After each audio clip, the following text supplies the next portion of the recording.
Hello, my name is Kirk and I will be teaching a social studies lesson today. It is about how the United States pulls itself apart before the Civil War begins.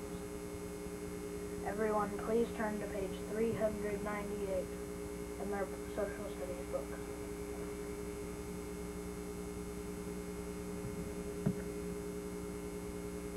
We will be reading to page 403. I won't really be reading, but you'll need that information. As you can see, the dates are from 1819 to 1861.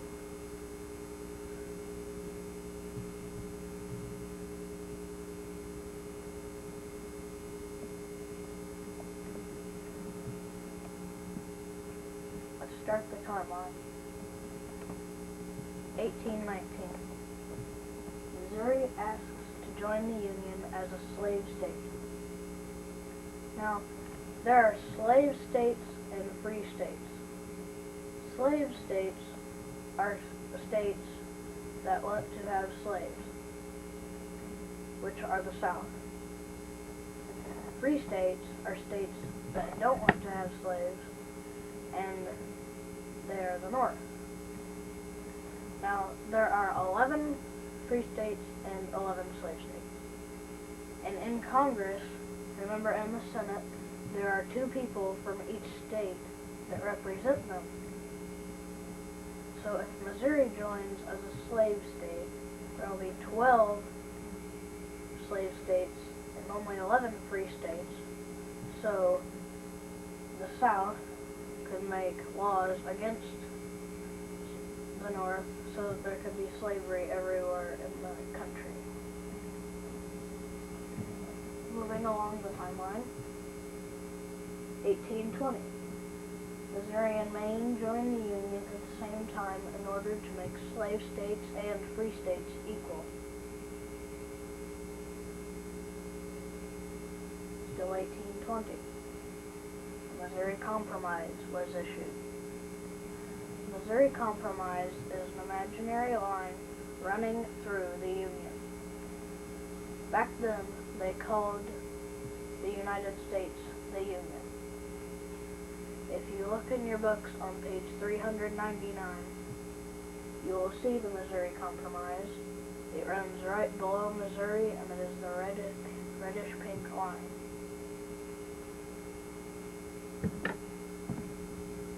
(1850). California asks the Union to join as a free state. Now remember, there's 12 free states and 12 slave states. If California joins as a free state, it will become uneven, and the Northerners could make laws against slavery. Still 1850. California becomes a free state, but Southerners are allowed to settle in territories won from Mexico in the Mexican War. Remember,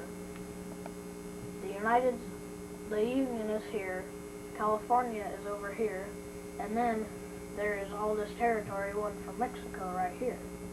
Well, now, the Southerners down here are allowed to settle in the territories right here.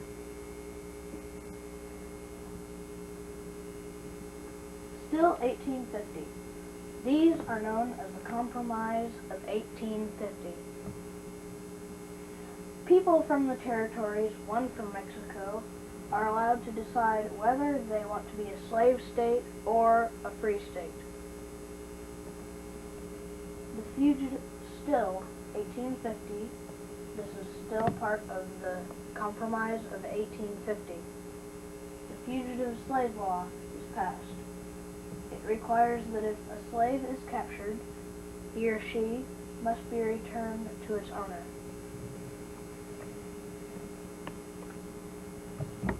(1851). Harriet Beecher Stowe starts writing Uncle Tom's Cabin, which appeared weekly in the newspaper. Uncle Tom's Cabin is about a slave owner who has an old slave named Uncle Tom that he has to sell. He sells him to another slave owner, and that slave owner is named Simon Legree. He is a very cruel slave owner.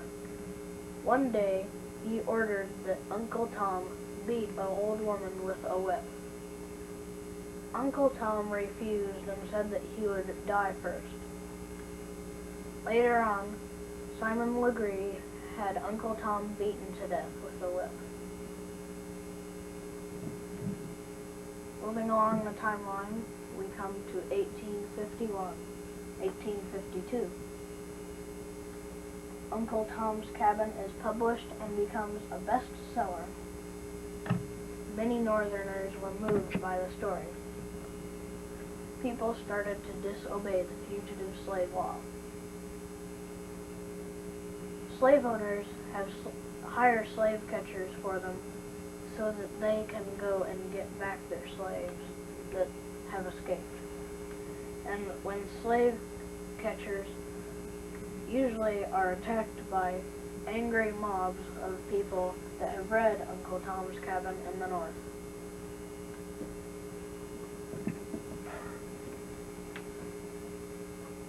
(1854). The Kansas-Nebraska Act is issued. The Kansas-Nebraska Act there are Kansas Territory and the Nebraska Territory. Now, because of the Kansas-Nebraska Act, those two territories are open to anyone who wants to settle there, from a free state or a slave state. They'll have to decide for themselves whether they should become free states or slave states.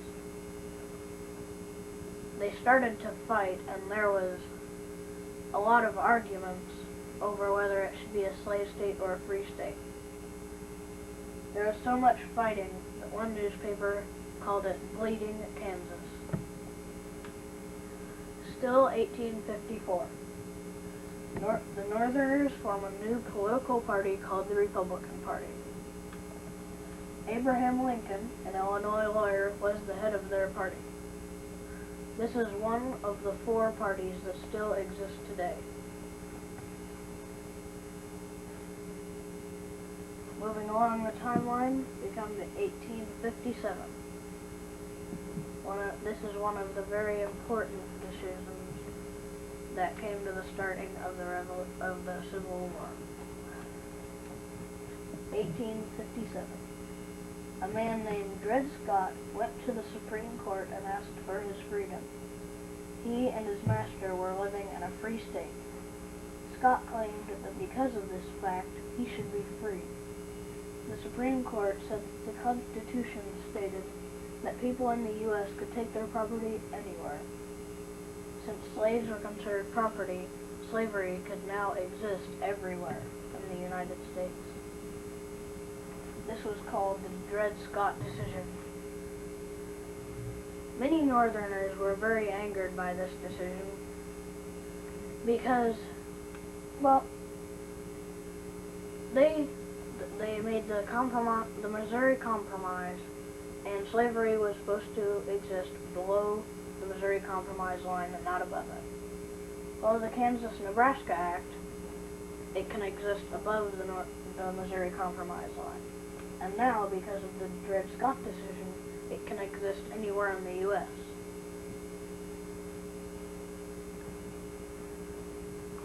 (1859). John Brown leads a raid with 18 other black and white abolitionists on Harper's Ferry, Virginia. He believed that he was sent from God to end slavery. Many people thought he was insane. Remember that leading a raid on your own country is called treason. Because the punishment for treason was death, John Brown and his 18 followers were hanged in Virginia for treason. 1860. The Republican Party chooses Lincoln to run for them.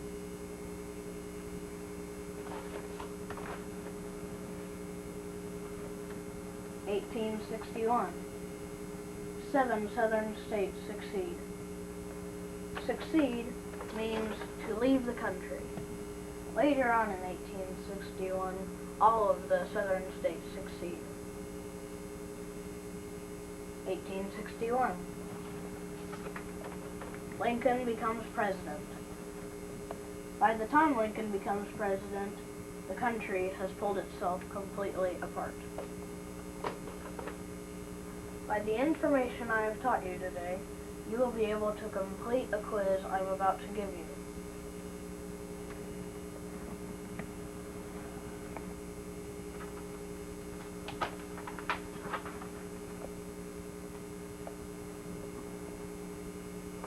Everyone, please get out a piece of paper and a pencil. You might need a clipboard too.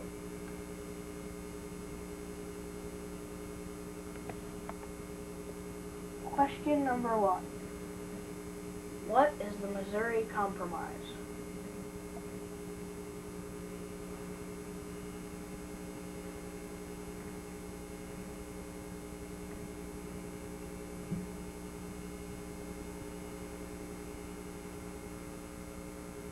Question number 2. Uncle Tom's Cabin was written by Harriet Tubman. True or false?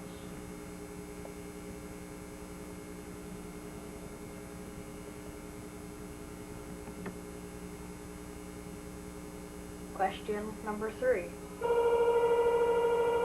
How often did Uncle Tom's Cabin appear in the newspaper?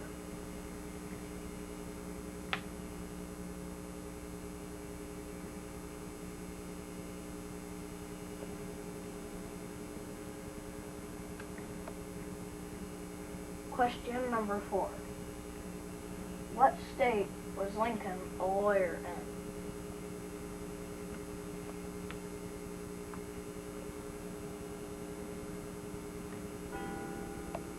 Question number 5. The Northerners agreed with the Supreme Court that slavery could exist anywhere. True or false?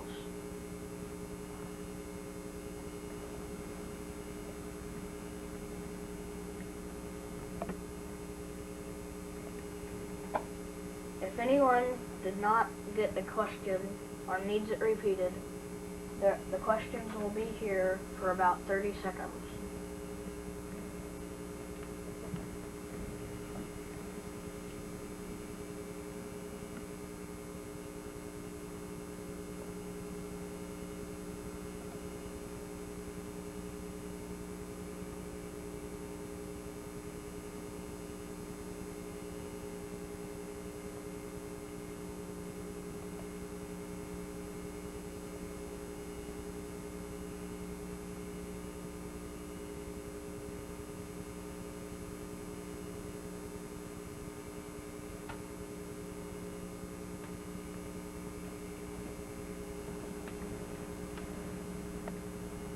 Today I have taught you how the country has pulled itself apart before the Civil War began. Thank you.